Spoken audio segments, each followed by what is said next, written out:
This video is going to be looking at functions.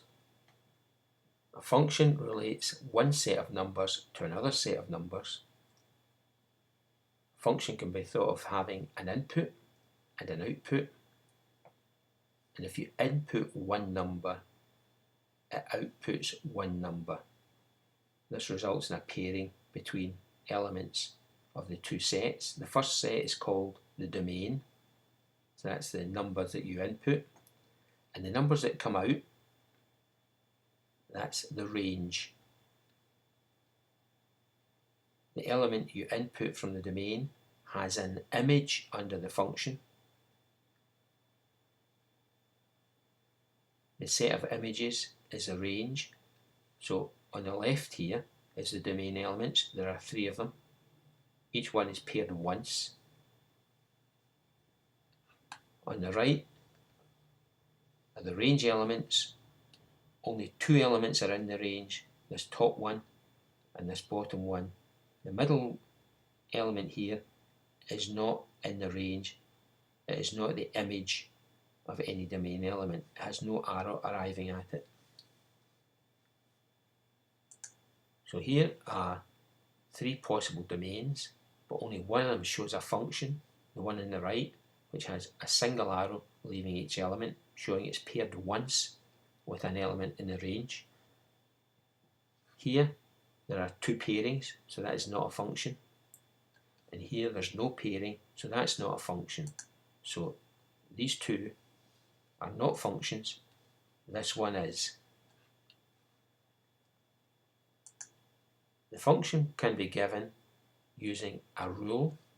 So here the rule is expressed by a formula which reads f of x equals x squared minus 1. It's basically expressing the rule that you take the input represented by x, so what's in the brackets is the input, and you square it and subtract 1.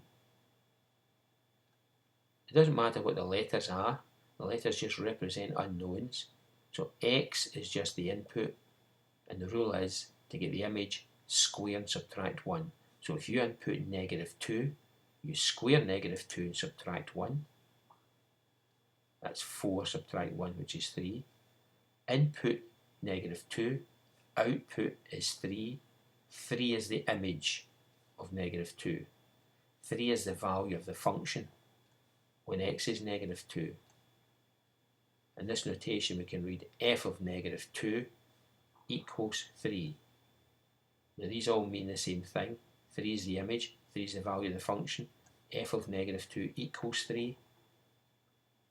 If you repeat that process for each of the 5 elements of the domain, and we get each element's image, so there are 5 outputs, but actually only 3 elements are in the range because only 3 numbers came out, -1, 0 and 3.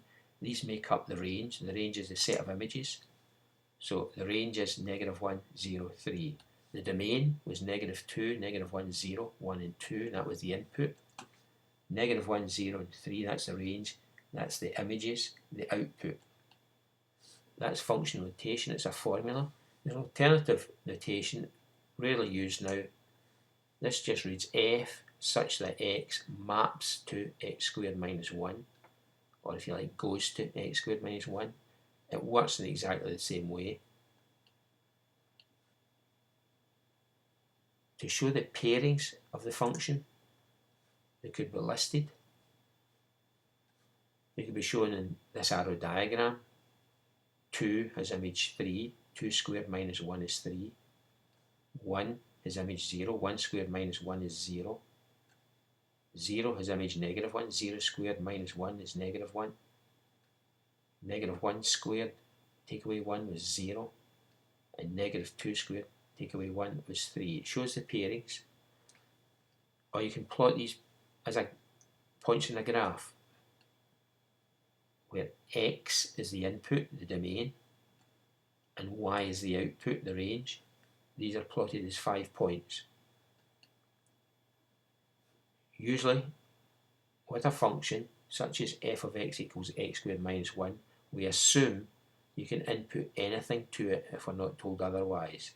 So if you're told the function is f of x equals x squared minus 1, we would assume x can be any value. which case you can't list the points and you can't show it in an arrow diagram because the points are infinite. We can show it in a graph because we can show infinite points on a graph. For example, if the function's the form f of x equals ax plus b, the graph will be a straight line. Here's f of x equals 2x minus 4. The line y equals 2x minus 4 shows the function, the pairings. We assume the line is infinite. X is the input, which can be any number, and y is the output. A function of this form, when it has an x squared term, so a, b and c are three numbers. A is not 0, so it has an x squared term.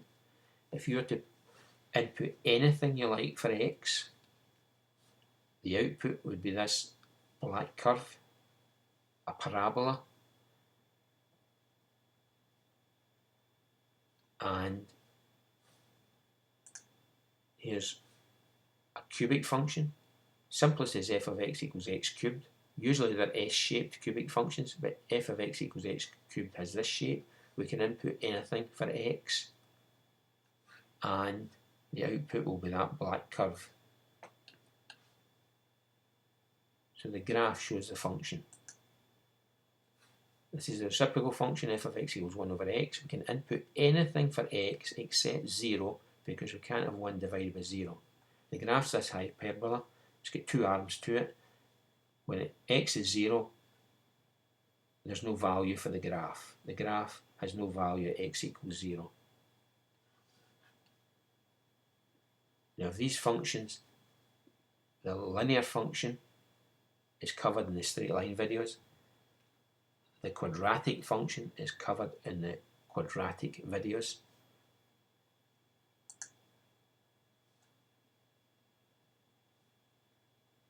We assume you can put anything in for the domain that's possible.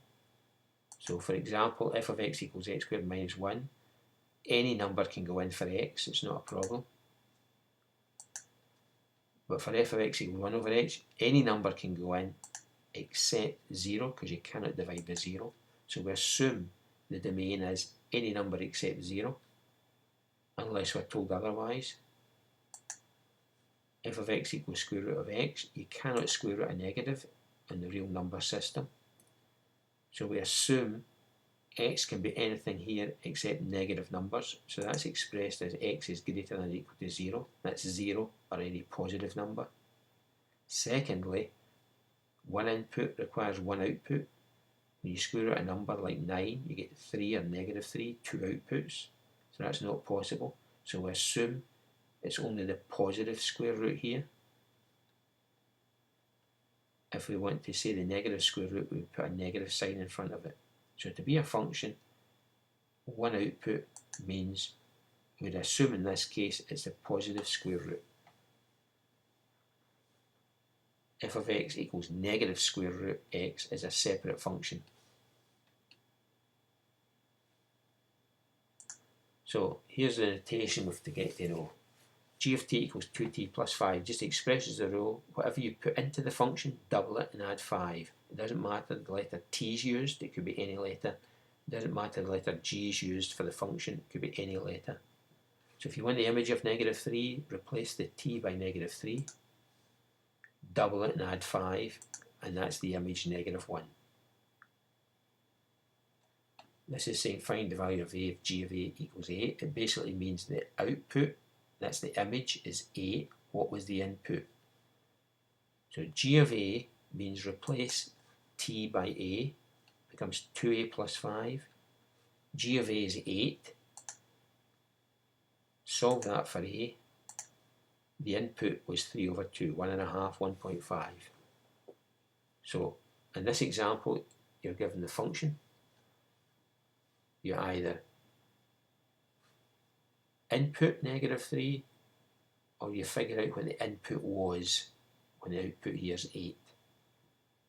So that's, you're given the input or you're given the output. Here you have to figure out the output, here you have to figure out the input. That's one type of question. Here it's simplifying expressions. So h of a minus h of negative a. Here's the rule. What have you put in here in the brackets? Multiply it by 3 and subtract 2. So h of a is 3 times a subtract 2. And h of negative a is 3 times negative a subtract 2. And that can be simplified to negative 3a minus 2. Then it says subtract these two results. So that's the two results being subtracted. You're subtracting all of this in the brackets. It changes all the signs.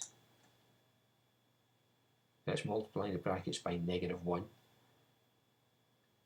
The negative 2 and the plus 2 cancel to 0, and we've got 3a plus 3a is 6a. So that expression came out as 6a. So that's simplifying an expression. This is a similar case, just a more complicated expression.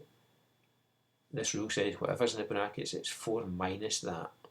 So when it's a plus 2 in the brackets, it's 4 minus that a plus 2. It's bracketed because you're subtracting all of it. It changes the signs in the brackets. That's it fully simplified. The image is 2 minus a. Do the same for f of a minus 2. 4 minus all of that in the brackets. Changes the signs. Tidy it up. Take these two results and subtract them. So it's 2 minus a, subtracting, in brackets, 6 minus a. Break the brackets, it's going to change the signs. The minus a and the plus a cancel, and it's 2 minus 6 is negative 4. So again, simplifying an expression. And the final type of question, this is a linear function. A and b are two numbers. Tells you h of 2 is 7 and h of negative 1 is negative 8. Figure out a and b so you can write the function. So if you input 2, you replace x by 2 in other words. That gives you a times 2 plus b, 2a plus b, and it come out as 7.